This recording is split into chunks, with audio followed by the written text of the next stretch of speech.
ಸಾಮಾನ್ಯವಾಗಿ civil cases ಅಲ್ಲಿ ನಿಮ್ಮ ವಿರುದ್ಧ ಯಾರಾದರೂ ಕೇಸ್ ಹಾಕ್ಬೋದು ಅಥವಾ ಯಾವುದಾದ್ರೂ ಒಂದು ಇಂಟ್ರೀಮ್ ಆರ್ಡರ್ ಅನ್ನ ನಿಮ್ಮ ವಿರುದ್ಧ ತಗೋಬಹುದು ಅಂತ ನಿಮಗೆ ಮುಂಚೆನೆ ಅನಿಸಿದಾಗ ಅದನ್ನ ಆ ಕೋರ್ಟ್ ನಿಮಗೆ ಯಾವುದೇ ಡಿಸಿಷನ್ ತಗೊಳ್ಳೋಕ್ಕೂ ಮುಂಚೆ ನಮಗೆ ಆ ವಿಷಯವನ್ನ ಮೊದಲು ತಿಳಿಸಿ ಅಂತ ಹೇಳಬೇಕು ಅಂದ್ರೆ ನೀವು ಏನ್ ಮಾಡ್ಬೋದು? Section 148A of civil procedure code ಅಡಿಯಲ್ಲಿ ನೀವು ಕೇವಿಯಟ್ ಅಪ್ಲಿಕೇಶನ್ ನ ಫೈಲ್ ಮಾಡಬಹುದು. ಈ ಕೇವಿಯಟ್ ಅಂದ್ರೆ ನಮಗೆ ಮುಂಚೆನೆ ವಿಷಯವನ್ನ ತಿಳಿಸಿ ನಮ್ಮನ್ನ ಎಚ್ಚರಗೊಳಿಸಿ ಎಂಬ ಅರ್ಥ ಬರುತ್ತೆ. ಉದಾಹರಣೆಗೆ ನಿಮ್ಮ ಒಂದು ಸೈಟ್ ಇರುತ್ತೆ ಅನ್ಕೊಳ್ಳಿ, ಆ ಸೈಟ್ ಅಲ್ಲಿ ನೀವು ಮನೆ ಕಟ್ಟಬೇಕು ಅಂತ ಇರ್ತೀರಾ.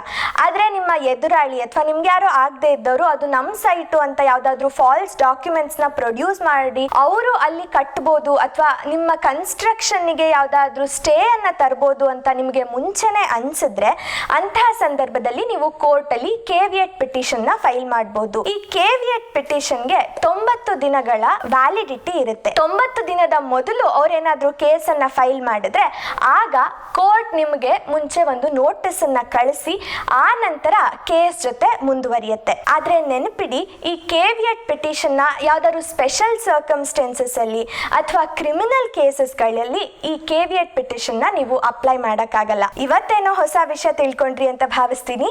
ಇನ್ನಷ್ಟು ಲೀಗಲ್ ಬೈಟ್ಸ್ ಗಳಿಗಾಗಿ ನನ್ನನ್ನ ಫಾಲೋ ಮಾಡಿ.